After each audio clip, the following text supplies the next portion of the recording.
quelques messages, je pense, qui sont importants pour que vous vous resituiez par rapport à une éventuelle contamination avec le virus provoquant la Covid-19. Quelques symptômes donc à vous rappeler par rapport à cette infection.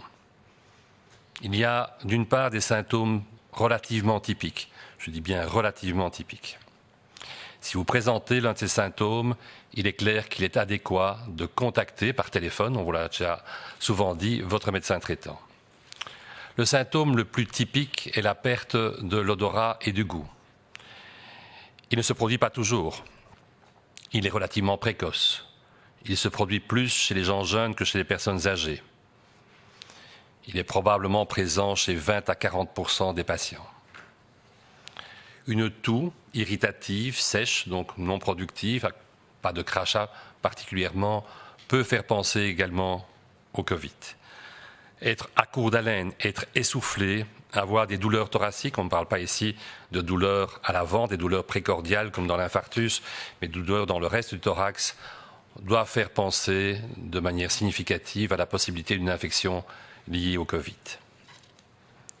À côté de ces symptômes relativement typiques, mais que d'autres maladies peuvent provoquer aussi, il y a des symptômes qui sont beaucoup moins spécifiques et pour lesquels, pour penser au Covid, il faut au moins que 2 d'entre eux soient associés. Bien sûr, ça peut être 3 ou 4 d'entre eux éventuellement. Le premier auquel on pensera toujours, c'est la fièvre, c'est la température. Il y a de multiples raisons de faire de la fièvre ou de la température. Donc ce n'est pas parce que vous faites de la fièvre, même actuellement, que c'est forcément le Covid. Mais tout épisode de température, tout particulièrement actuellement, qui dépasse 38,5, qui apparaît brutalement, doit vous faire consulter votre médecin traitant, de manière à discuter avec lui ce qu'on appelle le diagnostic différentiel, donc à quoi il faut penser, au Covid bien sûr, mais éventuellement à d'autres pathologies qui peuvent être dangereuses aussi et à côté desquelles il ne faut pas passer. À côté de cette fièvre, donc, qui n'est pas suffisante pour penser au Covid, d'autres symptômes comme une sensation grippale. On a mal partout, on n'est pas bien, on a un malaise généralisé. Une faiblesse musculaire extrêmement importante apparaissant brutalement en 24-36 heures. On peut tabler aussi sur une notion de fatigue sévère, extrême, une sorte d'épuisement qui n'a pas de raison d'être. Des céphalées, un mal de tête significatif, souvent très important, différent des maux de tête que vous connaissez éventuellement. La diarrhée qui surviendrait sans autre raison, vous n'avez pas mangé quelque chose de potentiellement avarié ou d'autres choses du même style. Le mal de gorge, qui est extrêmement banal, ou le nez qui coule. Ces symptômes sont peu spécifiques et donc il en faut au moins 2 pour songer au Covid. Par exemple, si vous avez juste mal de gorge, si vous avez juste un peu mal de tête ou juste le nez qui coule, ce n'est probablement pas le Covid. Et entre autres, la rhinite, le nez qui coule, n'est que faiblement associé à l'infection par ce virus. Chez les personnes âgées, les symptômes peuvent être différents.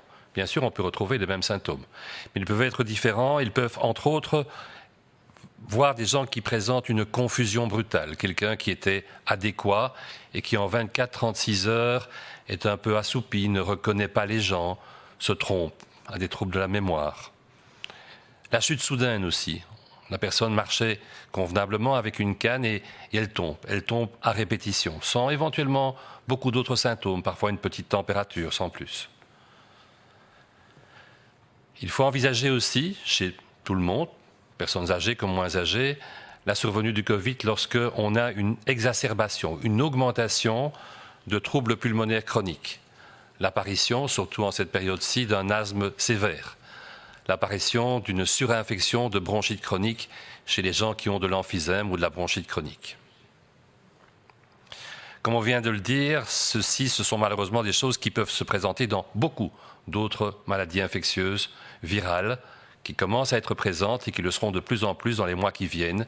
Et c'est vrai, ça rendra difficile à certains moments le diagnostic différentiel entre un virus ou un microbe banal et le Covid.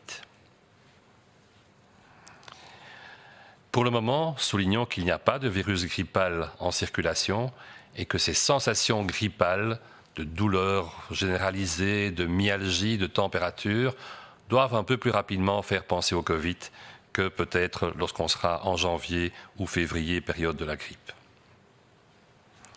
Si vous avez ces symptômes, vous restez à la maison. Vous vous mettez vous-même en isolement et vous contactez votre médecin traitant. C'est toujours lui qui doit servir de filtre pour décider de l'utilité d'un test pour établir le diagnostic le plus précis possible. Si vous évitez à ce moment-là le contact avec d'autres personnes, vous éviterez la transmission du virus. Et c'est bien sûr le but actuellement dans la société, c'est d'éviter au maximum la transmission du virus. Soyez strict avec vous-même, soyez peut-être sévère avec vous-même, mais protégez ainsi vous-même et vos proches de la contamination. Quelques messages, je pense, qui sont importants pour que vous vous resituiez par rapport à une éventuelle contamination avec le virus provoquant la Covid-19. Quelques symptômes donc à vous rappeler par rapport à cette infection. Il y a d'une part des symptômes relativement typiques. Je dis bien relativement typiques. Si vous présentez l'un de ces symptômes, il est clair qu'il est adéquat de contacter par téléphone, on vous l'a déjà souvent dit, votre médecin traitant.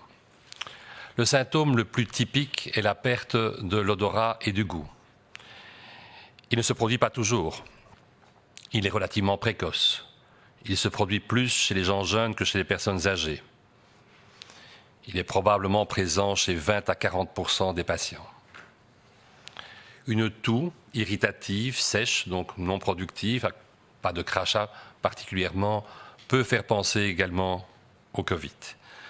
Être à court d'haleine, être essoufflé, avoir des douleurs thoraciques, on ne parle pas ici de douleurs à l'avant, des douleurs précordiales comme dans l'infarctus, mais de douleurs dans le reste du thorax, doit faire penser de manière significative à la possibilité d'une infection liée au Covid.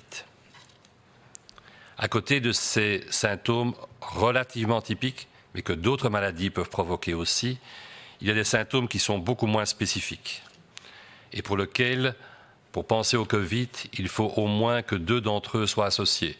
Bien sûr, ça peut être 3 ou 4 d'entre eux éventuellement. Le premier auquel on pensera toujours, c'est la fièvre, c'est la température. Il y a de multiples raisons de faire de la fièvre ou de la température. Donc ce n'est pas parce que vous faites de la fièvre, même actuellement, que c'est forcément le Covid.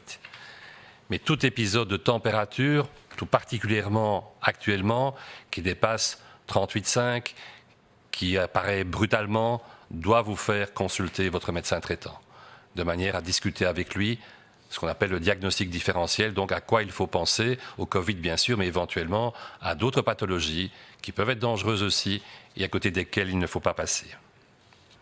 À côté de cette fièvre, donc, qui n'est pas suffisante pour penser au Covid, d'autres symptômes comme une sensation grippale. On a mal partout, on n'est pas bien, on a un malaise généralisé.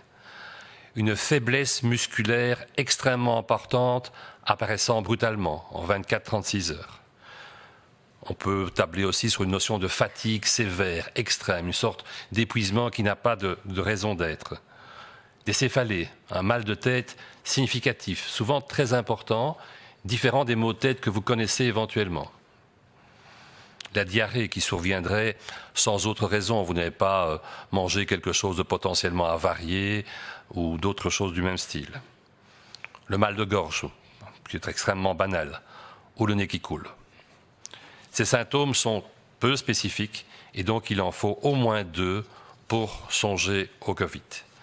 Par exemple, si vous avez juste mal de gorge, si vous avez juste un peu mal de tête ou juste le nez qui coule, ce n'est probablement pas le Covid. Et entre autres, la rhinite, le nez qui coule, n'est que faiblement associé à l'infection par ce virus. Chez les personnes âgées, les symptômes peuvent être différents. Bien sûr, on peut retrouver les mêmes symptômes, mais ils peuvent être différents. Ils peuvent, entre autres, voir des gens qui présentent une confusion brutale, quelqu'un qui était adéquat et qui en 24-36 heures est un peu assoupi, ne reconnaît pas les gens, se trompe, a des troubles de la mémoire. La chute soudaine aussi. La personne marchait convenablement avec une canne et elle tombe à répétition, sans éventuellement beaucoup d'autres symptômes, parfois une petite température, sans plus.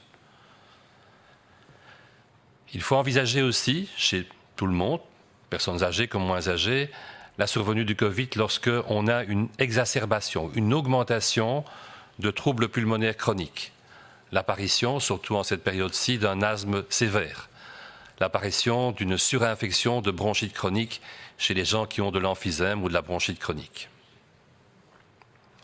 Comme on vient de le dire, ce sont malheureusement des choses qui peuvent se présenter dans beaucoup d'autres maladies infectieuses, virales, qui commencent à être présentes et qui le seront de plus en plus dans les mois qui viennent. Et c'est vrai, ça rendra difficile à certains moments le diagnostic différentiel entre un virus ou un microbe banal et le Covid.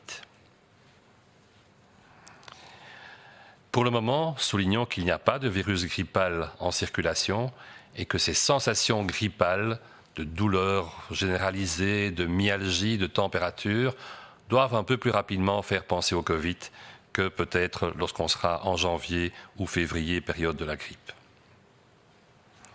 Si vous avez ces symptômes, vous restez à la maison. Vous vous mettez vous-même en isolement et vous contactez votre médecin traitant. C'est toujours lui qui doit servir de filtre pour décider de l'utilité d'un test pour établir le diagnostic le plus précis possible. Si vous évitez à ce moment-là le contact avec d'autres personnes, vous éviterez la transmission du virus. Et c'est bien sûr le but actuellement dans la société, c'est d'éviter au maximum la transmission du virus. Soyez strict avec vous-même, soyez peut-être sévère avec vous-même, mais protégez ainsi vous-même et vos proches de la contamination.